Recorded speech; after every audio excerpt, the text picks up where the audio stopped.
Hey everybody, it's your hospitality friend Glenn. I'm excited because this is our final chapter of the guest journey with our friends over at CoralTree. But first, I'd like to thank our friends over at Unifocus, technology that drives value. Please check them out at unifocus.com. I have the one and only Curtis Bova. He's a general manager at Hotel Polaris in Colorado Springs, which is adjacent to a naval base. Yeah? Actually, the Air Force Academy. Air Force Base. Sorry, Air Force Academy. It's okay. Yep. Yeah, I should have thought, what would a naval base be in the mountains in Colorado? Exactly. Yeah, no. Long day over here, people. So we're talking about the customer journey, and now you are the final stop. You are at the property level. You are tasked to creating great experiences. So how are you taking everything that CoralTree has been doing to advance the customer journey story and really bring it to life at your hotel? You know, I think the hospitality industry has done an amazing job over the last 15, 20 years of just elevating operational excellence.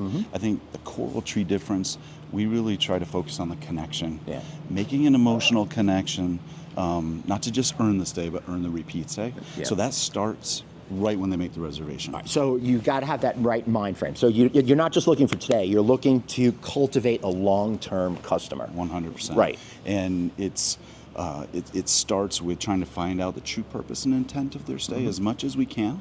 Sometimes you can't get that at the reservation call. No, but how do you do that? You ask questions, but what if I just make a reservation on, directbooking.com, you know? We, so in those scenarios, we don't necessarily even get the opportunity to send some of our pre-arrival communications, but we have that notated upon arrival. So our front desk team, they are really skilled at trying to figure out the purpose of your stay, but we also train what we call perceptive hospitality and look for the cues when a guest arrives. They're all around us, right? If the guest comes in with a camelback and they've got their hiking shoes, we know they're looking for some outdoor suggestions. So we really try to ingrain that so that we're connecting with the intention of the visit. Context clues, people. What a great idea. All right, so you've got all that figured out. So the whole idea is to kind of figure out what the customer wants, and then you figure out what track they're on. Then how are you able to communicate with them to gain that emotional trust?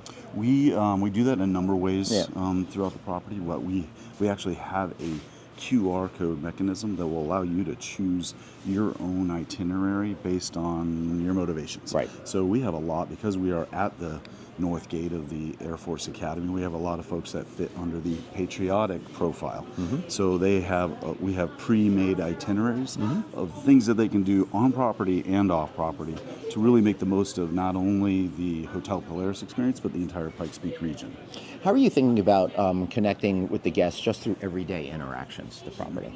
We try to create moments that they can only experience at Hotel Polaris, and there's a lot about our design that evokes the history of the Academy, but we don't want to do it in a way that feels like a museum experience. Right. So we have Flights at 5, where our kids can participate in throwing balsa wood airplanes and having flight contests. I thought you meant Flight of Whiskey, being it was at 5. We have even in the guest room, there's a welcome letter from myself, and you flip it over, and there's instructions on how to make your own paper airplane. Oh, that's really cool. So we do competitions with those. I love that. It's just those little details mean so much, because as I've said 1,000 times to all of you, you all do your jobs so great, but it's those little nuances that really take it over the finish line. Yeah, it really is. And then, we have just little touch points. We have what we call our air bears, but there's cadet bears, a male and a female cadet bear. There's also a pilot bear. Guests can they're in the guest room, they can take them home for a fee, of course.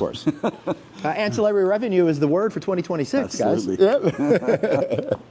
guys. That's pretty cool. So how do you get the team to really buy into it and understand those context clues and really bring these thoughts to reality? For us, it really starts with the onboarding.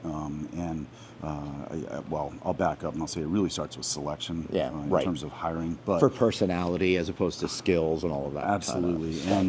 But what we call I-Day, which ties to the Academy itself, is that orientation and onboarding process. And we talk about empowerment, but empowering highly prepared people. Right. So we feel like if we can give them the tools in the toolbox, that's what allows them to expand kind of the lanes they're comfortable operating in to really make things happen for a guest. That's great. So train, and then give them the freedom to be amazing. Yep, absolutely. I love it. Anything else we need to know? No, I'd just say it's a one-of-a-kind of experience, and we'd love to have people come and come again, and welcome you to the Hotel Polaris at the United States Air Force Academy. I love it. I'll check them out. And that's Curtis. I'm Glenn. I want to thank you guys so much for watching. Please like, share, and subscribe. I hope you enjoyed this series. I know I had a great time filming it. See you all later. Bye-bye.